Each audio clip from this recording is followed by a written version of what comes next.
Sebuah kecelakaan tragis yang menimpa terhadap Kayla pada saat itu, yang dimana saat ini Sandra pun benar-benar berhasil diamankan oleh pihak kepolisian dan ia kini mendekam dalam sebuah penjara. Tentu hal ini adalah kabar baik bagi Mutiara dan juga Kenjo, karena setelah pada akhirnya Sandra berhasil diamankan oleh pihak kepolisian, karena saat ini Pak Dendi sendiri akan turun tangan untuk mengatasi permasalahan kecelakaan yang menimpa terhadap Kayla. Sebenarnya Kayla tidak akan pernah bisa melihat kondisi Mutiara ini terus-menerus disakiti oleh seorang Sandra, hingga ia pun mengorbankan dirinya untuk supaya bisa mempersatukan kembali antara Kenzo dan juga Mutiara, yang pada akhirnya hal ini pun membuat Sandra kini benar-benar terkejut, karena pada saat itu Sandra yang berusaha mencoba untuk mencelakai Mutiara dan juga Kenjo, di mana Sandra sendiri benar-benar tidak terima apabila Kenjo dan juga Mutiara benar-benar bersatu, yang pada akhirnya niat jahat pun keluar dan ia sudah gelap mata berusaha mencoba untuk menabrakkan mobil yang dikendarainya tersebut untuk menabrak Kenzo dan juga Mutiara. Namun untungnya ya guys, saat ini Kayla berhasil menghalang keniatan dari Sandra, yang pada akhirnya Kayla lah yang tertabrak hingga Kayla kini benar-benar sudah meninggal dunia. Dan pada akhirnya kabar ini pun langsung sampai ke telinga dari Pak Dendi. Siapakah pelakunya? Yaitu anaknya sendiri, yaitu Sandra, yang dimana saat ini Pak Dendi pun harus membawa kasus ini ke jalur hukum, dan bagaimanapun juga Sandra harus mempertanggungjawabkan semua perbuatannya, semua tindakan dan perlakuannya. Saat ini benar-benar hampir saja membuat Kayla di sini benar-benar meninggal dunia, karena kondisi Kayla saat ini sedang kritis. Apakah Kayla di sini benar-benar bisa diselamatkan ataukah justru Kayla akan meninggal dunia guys? Tentunya kita semua pastinya akan penasaran dengan adegan dan cuplikan yang akan terjadi pada episode hari ini. Namun sebelum lanjut juga guys, seperti biasa bagi kalian yang baru saja bergabung dan menemukan channel ini, alangkah baiknya bantu channel ini dengan cara tekan tombol like, komen, dan subscribe-nya, dan hidupkan juga tombol lonceng notifikasinya agar kalian tak ketinggalan info-info menarik dan terupdate seputar sinetron ini. Dan namun sebelumnya juga, mari kita mendoakan kepada seluruh kru dan pemain agar sehat selalu, serta doakan sinetron ini kedepannya semakin menarik lagi agar supaya bisa bertahan di rating yang paling teratas. Seperti kita tahu dalam alur cerita di episode hari ini, adanya Mutiara yang pernah pergi dari kehidupan Kenjo dan juga Mutiara. Namun firasat Kenjo yang kali ini membenarkan kalau Mutiara sedang tidak baik-baik saja. Dan alhamdulillah kali ini Kenjo menemukan Mutiara yang sedang berjalan kaki di sebuah pinggir jalan di dekat toko Alfamart.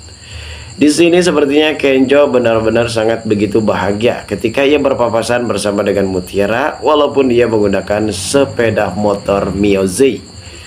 Dan kebiasaan yang dilakukan oleh Mutiara adalah untuk kabur dari kehidupan Kenjo.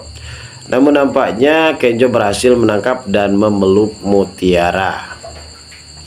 Kejadian ini sontak saja menjadi saksi bisu, dan hal ini juga sempat disaksikan oleh Sandra.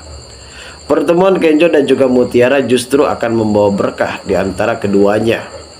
Walaupun kali ini Kenjo benar-benar harus berpikir positif tentang Mutiara, karena bagaimanapun juga ia sedang merasa kritis dengan kondisi keluarganya, begitupun juga dengan papahnya yang saat ini benar-benar harus kehilangan perusahaan dan bahkan aset, fasilitas, semua kekayaan yang dimiliki Kenjo kini benar-benar sudah terhapuskan, yang pada akhirnya Kenjo hanya bisa memiliki kebahagiaan itu bersama dengan Mutiara. Dan di sisi lain seperti kita lihat saat ini Rianti yang benar-benar sudah merasa kecewa berat.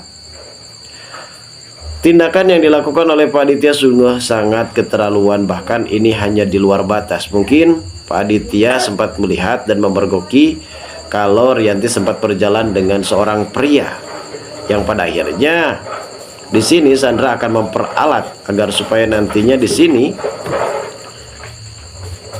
Rianti benar-benar kapok dengan keputusannya tersebut. Dan perlu kita ketahui juga saat ini Rianti benar-benar sangat begitu shock berat ketika mengetahui adanya Pak Aditya dan juga Gisel yang berada di sebuah kamar hotel. Dan inilah yang membuat kehancuran bagi keluarga dari Kenco, begitupun juga dengan Aurel. Mereka sangat begitu kecewa terhadap perlakuan papanya, yang dimana papanya kini benar-benar menyesal. Apakah memang ini adalah jebakan dari Gisel, ataukah memang ini adalah sekedar bayangan dari Pak Aditya sendiri? Yang jelas pada intinya hari ini Rianti benar-benar kesal, dan mungkin dari kekesalan ini ia akan benar-benar tahu bagaimana kedepannya harus seperti apa dan ia harus melakukan apa, karena mungkin hukuman karma pasti akan berlaku dan berdampak kepada dirinya, dan ini akan menjadi pemicu masalah besar bagi Rianti sendiri.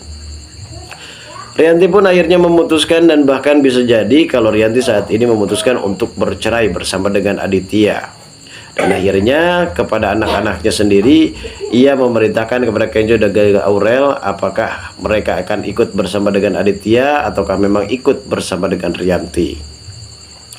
Korban dari keegoisan kedua orang tua mereka masing-masing saat ini justru berdampak kepada anak-anaknya, yaitu Kauzo dan juga Aurel.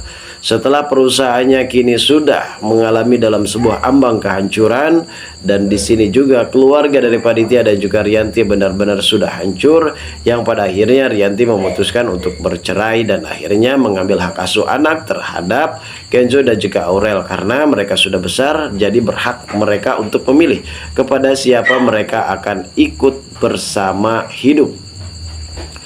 Namun di adegan yang akan cukup menegangkan ini, ketika Kenco dan juga Mutiara sempat bertemu guys, di situ terjadilah sebuah pelukan hangat keromantisan di antara Kenco dan juga Mutiara.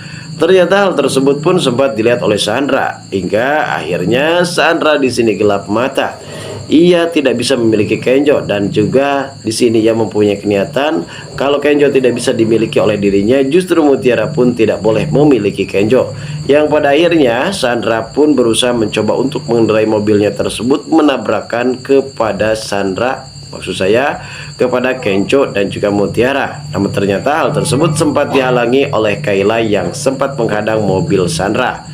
Dan ternyata di sini Sandra masih tancap gas sehingga ia telat untuk mengerem, dan pada akhirnya kecelakaan itu pun terjadilah kepada Kayla hingga Kayla mengeluarkan banyak yang cukup lebih banyak, dan di sini Kayla dilarikan ke rumah sakit, dan pada akhirnya hal tersebut sempat terdengar oleh Pak Dendi, yang pada akhirnya Pak Dendi di sini akan membawa kasus ini ke jalur hukum, hingga pada akhirnya Sandra harus mendekam dalam sebuah penjara. Lalu bagaimana keseruannya? Kita tunggu saja guys kelanjutan ceritanya nanti sore. Terima kasih bagi kalian yang sudah menonton video ini.